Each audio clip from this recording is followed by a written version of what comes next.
Okay, it's recording. So, man, how's it going? Going good. How about you? Yeah, so 12 scale. Yeah, well, you have no choice because it's a 12 scale track, right? Yeah, 12 scale week. So I just got my Automatics A12X here Hmm. from RCHQ. So I've dabbled in it a little bit, nothing too crazy, but finally just got it. They were in back order for a long time. So, but yeah, dabbling in 12 scale right now. Yeah, that's cool. I mean, 12 scale is I think the only other category that's of interest to me, besides 128 scale. So, Yeah, yeah, yeah. I mean, I would do buggy as well, but just you can't do everything, can you? So, yeah, exactly. yeah. I mean, I would do everything if time was not an issue and I had like mechanics Right. for each category, but no, it's not the case. So I have to Yeah. choose my battles. But yeah, 12 scale is a scale that I can also do, and I think the world's is coming in. I think spring next year in Mhm. China, and Mhm. yeah, I'm thinking about it. Yeah, we'll see because Yeah, that'd I be like cool. I like the format where basically they have like control tires. So Yeah. you're not lost. You just basically have Yeah, you're control not tires. chasing tires. Yeah, that's Yeah, really good. yeah. So that's cool. And so when was your last mini Z racing? So I actually got a race coming up here in the next like 3 days, probably 6 days in Pennsylvania at a place called Park Lane. It's Oh, their so you're doing last the SRA SRA. race. You're doing the Yep, SRA. yep. So I'll be doing that. That's going to be kind of like my pre-worlds warm up race. And then I'm kind of spoiled because RCHQ will have the track up for 2 weeks before Worlds. Yeah. So I'll come back and then do more testing that. And then I have the Worlds in 5280 Raceway in Yeah. Colorado, Denver, Colorado, or Lakewood, Colorado. But yeah. Oh, yeah. That's cool. Have you ever been Yep. to Colorado? Oh no. I have, yeah, a couple times. They used to do a Mile High Grand Prix for 28 ago. We went like the first 2 3 years, and it was really good. Track conditions really good. Normally really high grip. Yeah. Facilities normally a 10 scale track, Hmm. on road 10 scale track, and now they're doing some 10 scale off road stuff. Okay. So it's pretty big, and they normally rent out like the store, not the store, but the building right next to them. It's literally right next door. So if we need more pitting, they have that. So it's kind of covered. It's a racer's place. It's more of a club, 5280, than a hobby store or anything. Okay. So Okay. it's kind of cool that they have a lot of racers that are involved in helping out the community and stuff like that. Okay. Cool. But I mean, they do have a hobby store. They do sell stuff there as well. They will have some people come in and they'll set up and sell some stuff. Yeah. Okay. Cool. So I mean, so is it like did you say the track was permanent or they kind of shift Yeah, the between? track's permanent. Yeah, it's a Okay. permanent on-road track. Yeah. Okay. So wait a minute. On road or the mini Z is permanent, or they put the mini Z down? No, 10 scale. Yeah, immediacy goes Okay, down. 10 scale on road's more got you. permanent than anything. Yeah, got you. So you're saying, I mean, basically, we had the chance to drive together, well, in two places. So in Pornic in France, and Yep. also so RCHQ. Yep. Um, I would say Pornic in France when the grip came up. Obviously, it starts off kind of green, but then the grip Correct. went up to about medium. I wouldn't say medium high, but yeah, between medium and medium high. Would Agreed. you agree with that? Yeah. Yep. And Mm-hmm. when I came over to RCHQ in April, I would say the track was medium grip Correct. Yep. because it was old at that time. It was old RCP, and you Yeah. have to kind of Yeah. stay on the center tiles, or else if you go off, it's kind Yeah. of like that. But Yep. so based on I mean, being able to compare those two venues, the 5280 Raceway is medium high or high. Hi. Oh wow, okay, Yeah. but Yeah. So John, it the standard of that grip is kind of like what Iron City is, John Dixon's place over there in Pennsylvania as well. That's kind of like the same grip level that they have between PA and Colorado. Super high grip. You can run pretty low rear tires and still have grip. We've gotten pretty blessed here at RCHQ, and we were able to kind of work with the track and kind of maintain it and mop it more than frequently as of late. So grips come up quite a bit here at RCHQ, which helps as well. mm, But yeah, the Colorado grip is very like at one point that was the highest grip you could go to was Colorado. okay. Insane amount of grip. Yeah. So yeah, because the other one that I heard of, which has really insane amount of grip, is basically John's track. So Iron City Hmm. Hobbies. So that's similar to John's track, right? Yeah. Yep. Okay. That's good to know And then because like I mean, Park Lane as well. Park Lane's, from what I hear, has good grip as well. And they're not permanent or anything, but their track's fairly newer than most tracks out there. So it's pretty good as well. So there's a couple tracks out there that are on a bigger scale that have really good grip. Florida was small, like MTRC Hobbies was a small track, but the grip was awesome, like okay. insanely good.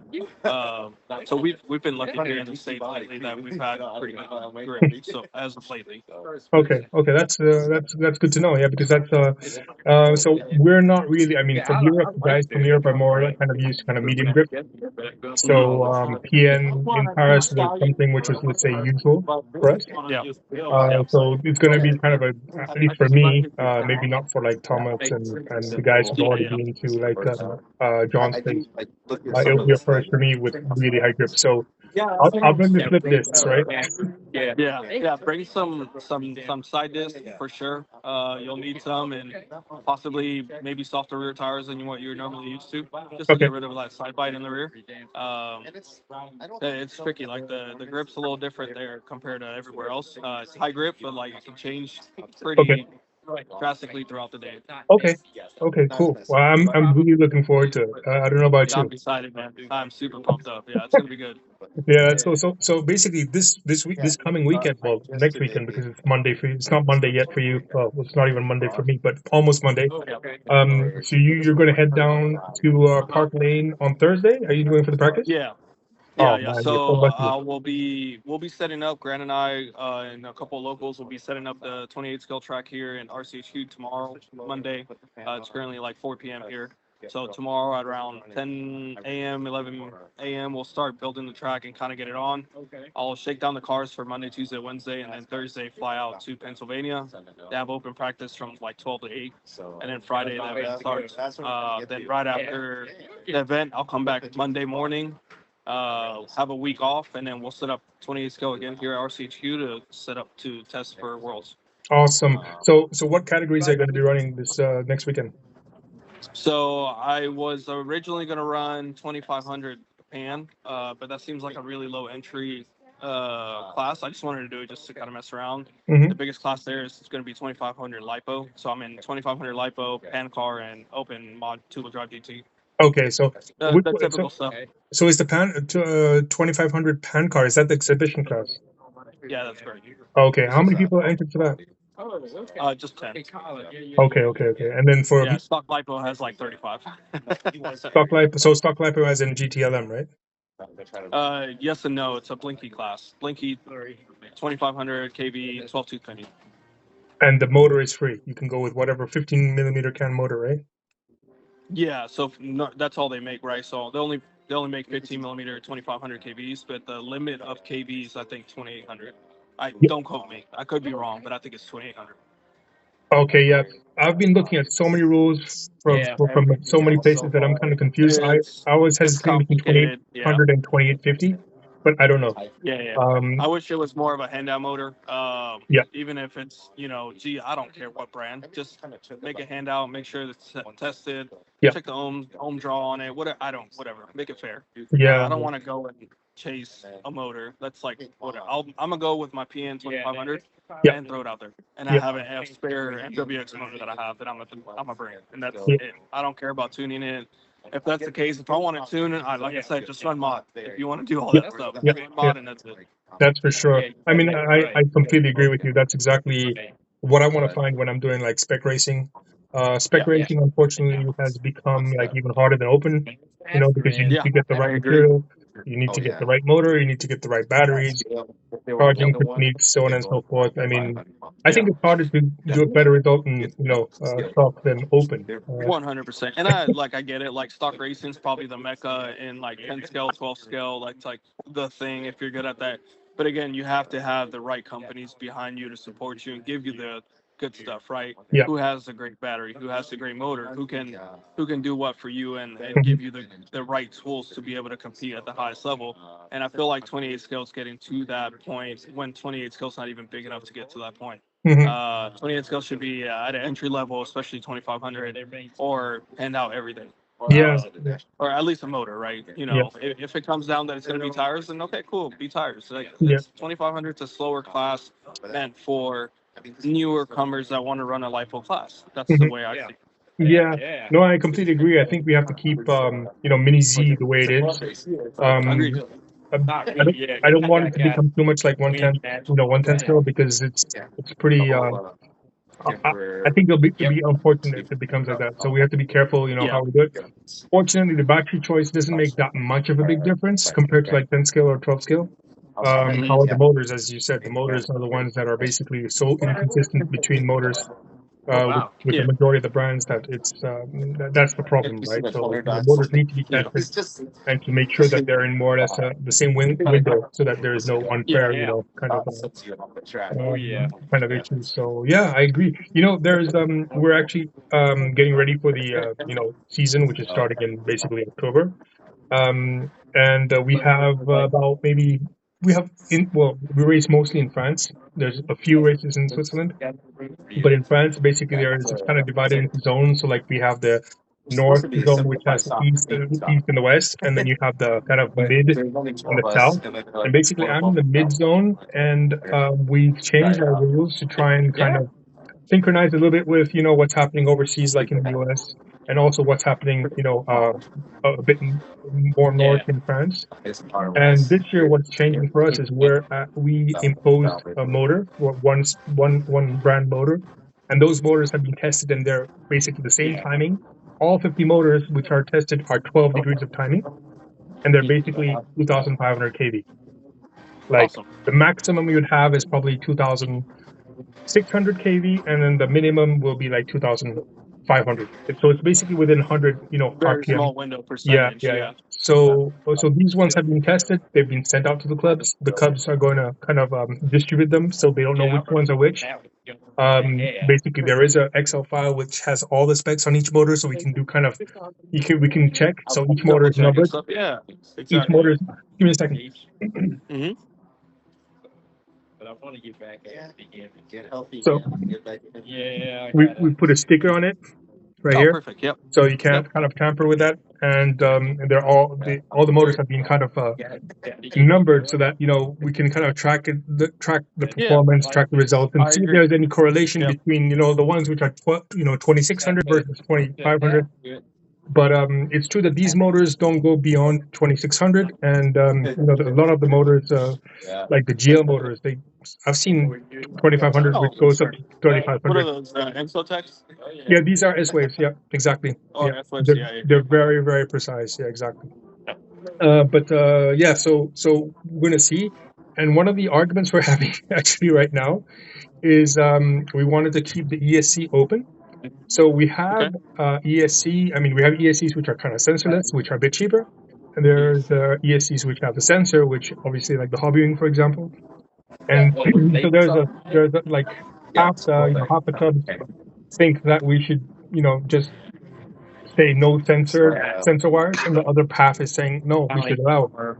So tomorrow I'm going to be doing a test back to back, same car, same tires, same motor, just changing the ESC from sensor to sensorless. Hmm. So hobby wing, and then just the basic version of the E3C from S Wave. And I'm gonna see if that makes a difference. Yeah. Yeah. Yeah. I think you'll see some either small gains or small loss for Do you, sure. what do you think? What do you think is gonna happen? Depends on the layout, honestly, and like it's it's it's hard to say because there are some scenarios where a non-sensor DSC is faster, depending how long that straightaway is. Yeah. Personally, Yeah. I believe that when you have a non-sensor ESC on, you get more RPMs out of it. You can hear it. Like you can, if you have a ESC that can do both censored and uncensored, just take off the plug. You can hear it how much more RPM it travels up than it does with a sensor wire. So it really just depends. Especially what I've noticed is a lot on the newcomers coming into LiPo spec with the open ESC, they overtime. And once you overtime a motor, it's no good, right? You're just adding so much. That can is so small. It's a tiny little small motor that Mhm. can only take so much timing. And a lot of people are overtiming it. In Florida, I was there and I looked at a couple ESCs and they have like 50 degrees of timing on boost or turbo, and I was Yeah. like, this is way too much. Like you're just over timing the crap out of it, and that just overheats the motor, makes it slower. Yeah. At the end of the day. So personally, it just really depends on the layout. I think, and on your driving style. Some people like a smoother throttle. Some people like a more aggressive throttle. Hmm. For you, I think you'll be faster non-censored. Hmm.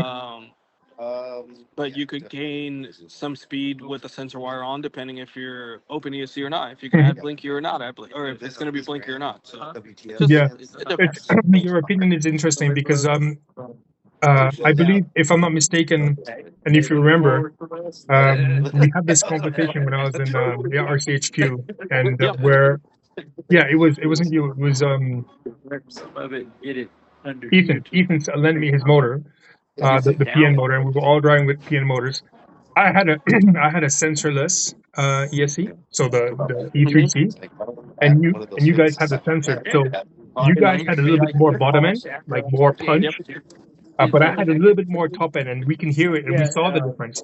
But basically, all the top end that I had, I was kind of losing it in the acceleration And the centers, infield. like in the infield. So it's completely, you're completely right. I think that it really depends on the track. I mean, if it's a really long track, maybe the sensor less will have a little bit more advantage. Whereas if there's a lot of tight, technical sections, maybe the ones with censored have. But at the end of the day, it comes to the same thing, and as well as Yep. driving style. So that's what I've already Yep. communicated to the clubs. But tomorrow I'll be doing a test to kind of show this. So I'm going to be doing, I think, 15 laps, runs of 15 laps each, filming it at the same time with lap times. So we're gonna see how, what It's gonna happens. be And good. I'm telling them there's no like one lap difference, or there's gonna be very small minor differences based on the Yep. errors and driving that I do. Yep. So that's Yeah, and I that's think for something. you guys, especially in Europe, tracks are a little tighter compared to the U.S. We have more of a flowy on-road 10 scale style tracks that are very flowy and have a lot of open space. In Europe, it's a lot more technical. So I think in Europe, it's just easier to be able to run censored, and here it's easier to run sensorless because it's a bigger track, bigger space, more three tile style, Mhm. sweeping motion and stuff like that. Yeah, yeah. Yep, So I'll let you know because I'm really kind of looking forward to I'm interested. Yeah, try it out. Yeah. So what cars are you yeah. driving next weekend? I drive everything. I'm gonna be taking everything from the RTA to the Xfinity to the Gen 2 Reflex car. Okay, awesome. I'm just gonna go and try all the cars and see what fits my style at that track and go from there. What have you been liking so far at RCHU? All of them. Yeah, yeah, yeah. It's It's hard, really, huh? yeah, it's hard to say because they all kind of have similar times. I'm a little quicker right now with the Xfinity, but it just could be my Gen 2 chassis is pretty old. It could use probably some updates on there, but I think for me, I'm excited. It's a new kit. It's different. It's not traditional 28 scale or mini Z style. So overall, I think and it's easy to drive. Like I got Mhm. it to where it's easy to drive and it has a lot of corner speed. Um, Jose's been a big help. He'll message me and kind of just like, hey, how to go today? Yeah. Try this, try that. And I'll give him feedback as well Mhm. on what I find. And he doesn't really criticize or anything. He just kind of takes the input, tries it himself, and Yep. either agrees or doesn't agree, Yeah. which is kind of nice. And I like that. That's Yeah. super nice to have as a one designer and owner to be able to get a feedback from someone like that. And me being independent, I'm just a normal guy, right? Yeah. So Yeah. Yeah. Yeah. to have somebody like him, world champ, has his own car, be able to give me feedback and take my feedback and be like, hey, yeah, it did work, or maybe we need to try this. It's a good thing. Yeah. So Yeah. Yeah. a lot of support for Jose. Let me just kind of recorrect what you were saying. You're just like a Yeah. normal privateer, but you're on my top list for the world and I'm the next okay. race. I'm like in the middle. So like it's really high. I'm like Yeah, you're okay just or something. modest. You're just modest. We'll see what happens next weekend. Now, I'm going to prove Uh, myself right next weekend already. Um, yeah, Jose is great. He's a great guy, and I know the answer to this. If I ask Jose, but what do you prefer the running the diff loose or tight on the Xfinity?